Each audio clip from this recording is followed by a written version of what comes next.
Hello. Hello. Washing my hands. Hi, my name is Carla. Hello. I'll be your nurse for today. And today we'll be doing an examination from your head to your chest. The examination will probably take about 15 or 20 minutes, and we'll get that done before the doctor comes in to see you. Is that okay? Yes. Okay, great, thank you. And I just need to verify your information. Can you tell me your name? Carmen Anderson. Thank you, Miss Anderson. And can you tell me your date of birth? 12/24/80. Okay, great, thank you. And Miss Anderson, do you have any allergies? No. And on a scale from 0 to 10, can you rate your pain for me? 0. Okay, great. And Miss Anderson, what are you here for today? For an examination. And do you know where you are? At the doctor's office. And do you know what today is? Thursday. Okay, so we have 39-year-old Carmen Anderson, who is alert, oriented to person, place, time, and situation. If we were provided that we were in a hospital or clinical setting, we would make sure that the door was closed, curtains were pulled, and we would make sure that the patient had her privacy. We will also make sure that the patient was dressed in proper attire, which will be a hospital or clinical gown. So taking a look at the patient, we see that the patient's mood is appropriate to the situation. Her facial expressions are appropriate to the situation. The patient doesn't appear to be in any distress. Her speech is clear. She's able to verbalize with me, answer my questions, and hold a conversation with me.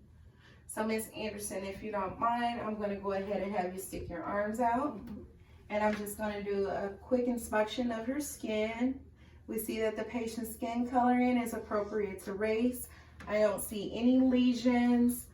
I don't see any wounds on the skin. I don't see any type of incisions or infections on the skin, so that's great. And take a look at your hands. Checking the nails of the patient, we see that the patient's nail bed is pink, which represents normal coloring, and that's in both hands, pink.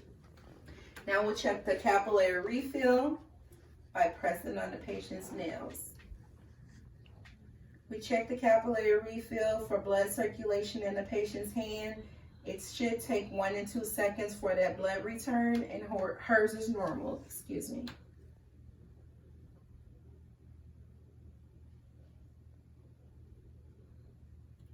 All right, Miss Anderson, if you could put your nails together for me like this.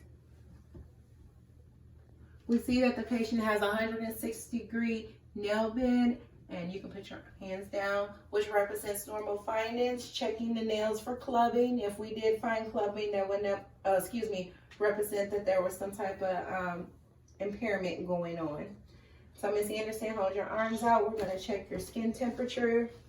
You check the patient's skin temperature bilaterally, comparing both sides. Her skin is nice and warm and dry, so that's good. You can put your arms down. So the next thing we're going to do, Ms. Anderson, is we're going to just palpate your head. Tell me if you feel any pain or tenderness. No. Okay, great. So we see that the patient's hair is nice and thick and silky. Looking at the patient's hair, I don't see any signs of infections. I don't see any lesions on the scalp. I don't see any signs of infestations. So that's good. So again, once again, palpating the patient's head, she didn't feel any pain or tenderness. Looking at the patient's hair, I didn't see any infections, any lesions, any signs of infestations. So Ms. Anderson, the next thing that we're going to check is we're going to go ahead and have you remove your glasses. So we're just going to check the patient's facial features. We see that her eyebrows are symmetrical. We see that her eyes are symmetrical. We see that her face lining is symmetrical. We don't see any type of infections or anything on her face, so that's great. So now we're going to take a look at your eyes. I'm going to grab my glove. And upon inspection of the patient's eyes, I don't see any redness or swelling in the eyes, no drainage coming out of the eye. I'm going to pull the lower lid down and check the conjunctiva of the eye. And it should be nice and pink. And hers is. Then we're going to check the sclera of the eye. which should be nice and white. And again, hers is. So again, no abnormal findings of the eyes, no swelling, no drainage, no redness. I'm gonna go ahead and take my light and shine it on your pupils, Miss Anderson. Open up your eye. Okay, and we're gonna check the other side. Okay, great. You can put your glasses on, and I just need you to follow my pen light for me.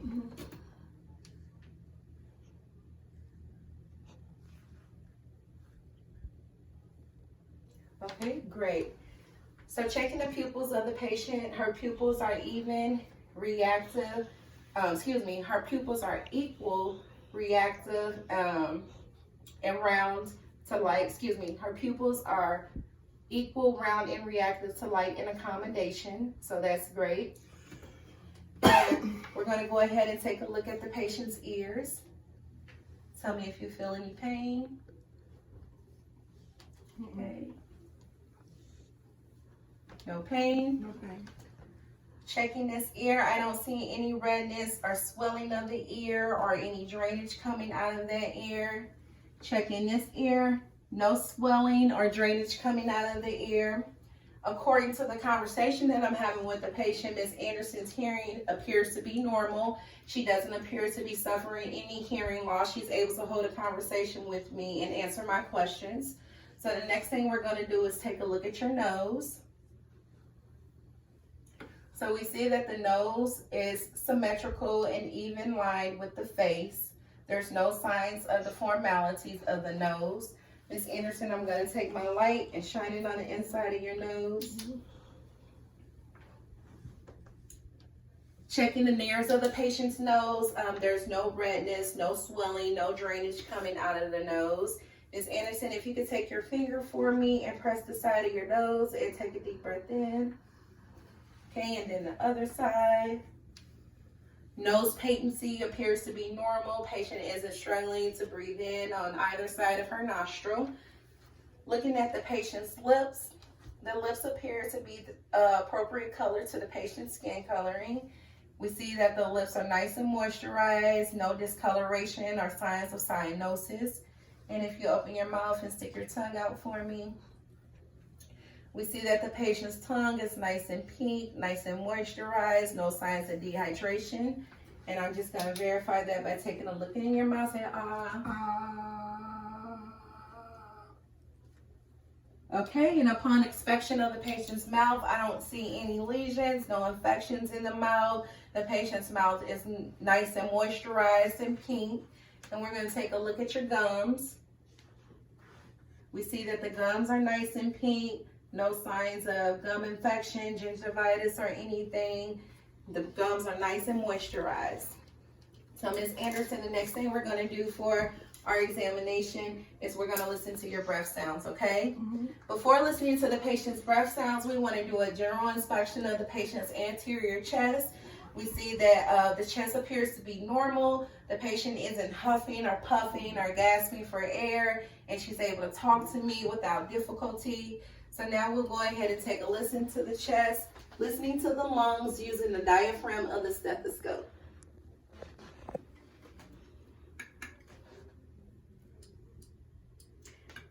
All right, and just take some deep breaths in and out for me. Good. In and out. Good. In and out. Good. In and out. Good. And when you're listening to the patient's breath sounds, the patient would be undressed in a clinical gown.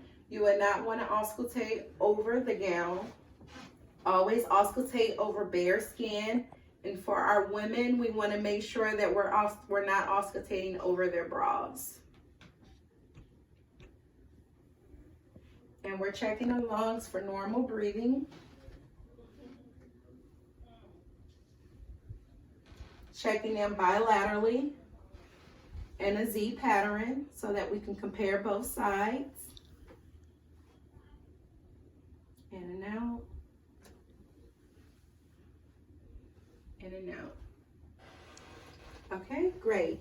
And after listening to the patient's lungs, I don't hear any abnormal breathing. Her breath sounds are normal. So Ms. Anderson, I'm gonna have you stand up and we're gonna check the posterior of your lungs. And turn this way for me. So we check the patient's posterior of her lungs starting at the APCs. Go ahead and breathe in and out for me. Good. In and out. Good. In and out. Good. In and out. And you also check the posterior of the lungs in a Z pattern bilaterally, comparing both sides. And if you feel any lightheadedness or dizziness, Ms. Anderson, please let me know. All right. Breathe in and out. In and out. And in and out. Okay, and turn around for me.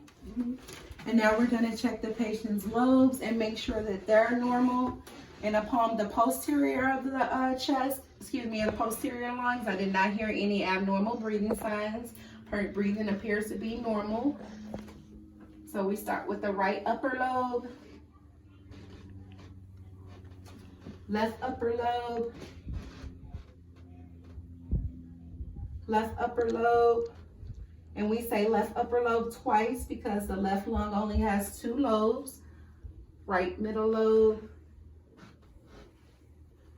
right lower lobe,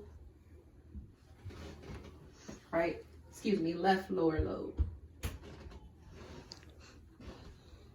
All right, and Ms. Anderson, if you don't mind, we're going to have a seat on the bed. Upon auscultating the patient's lobes of her lungs, I did not hear any abnormal breathing. Everything appears to be normal. Patient didn't appear to be struggling to take a breath. Next thing we're going to check is your carotid pulses.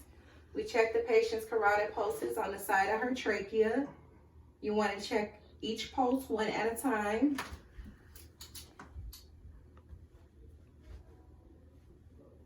And I received a 2+ bounding pulse, which represent normal findings. If you go ahead and lie down on the bed for me, we're going to check your JVD.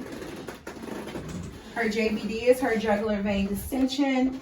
If you turn your head that way for me, what we're checking for is to make sure that the patient's neck lining is flat. We want to make sure that we don't see any type of bulging or swelling going on in the patient's neck. You can look this way for me. Check the other side.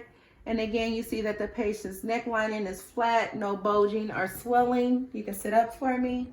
And Ms. Anderson, if we did see any bulging or swelling, we would be concerned because that would represent possible heart failure. So that's why we check that.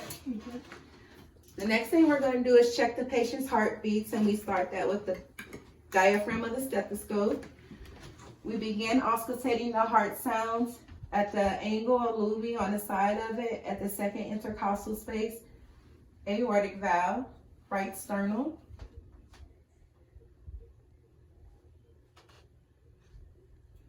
Okay, then we check the pulmonic valve, left sternum, second intercostal space.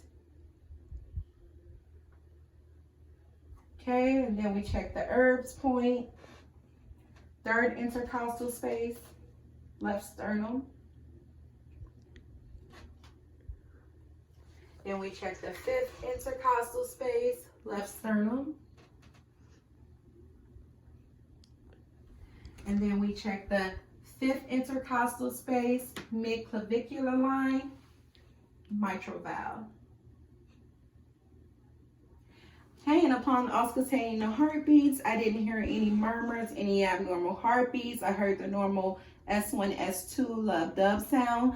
We're going to go ahead and second those soundings and listen to it with the bell of the stethoscope, which indicates low-pitched sounds of the heart. So again, we start at the aortic.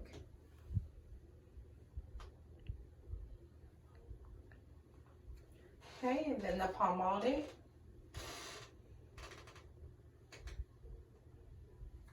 Okay, and then the Erb's point.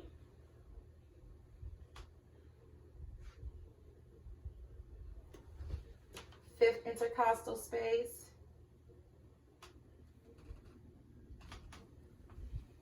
and fifth intercostal space, mid-clavicular line, mitral.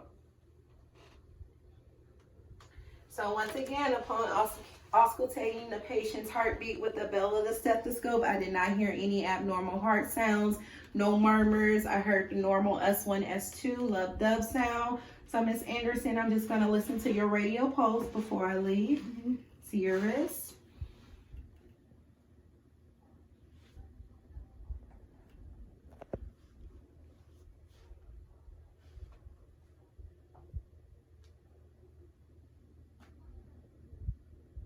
Okay, and I received a reading of 40 beats in 30 seconds. We multiply that by 2.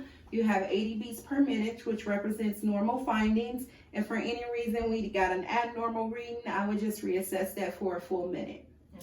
Okay, so before I leave, Ms. Anderson, I want to assess your pain once more on a scale from 0 to 10. Can you give me your pain rating? 0. Okay, great. And is there anything else I can do for you before the doctor comes in? No. Okay, and before leaving the room, I would make sure that Ms. Anderson was adjusted in her bed comfortably, whether she wanted to sit up or lay down.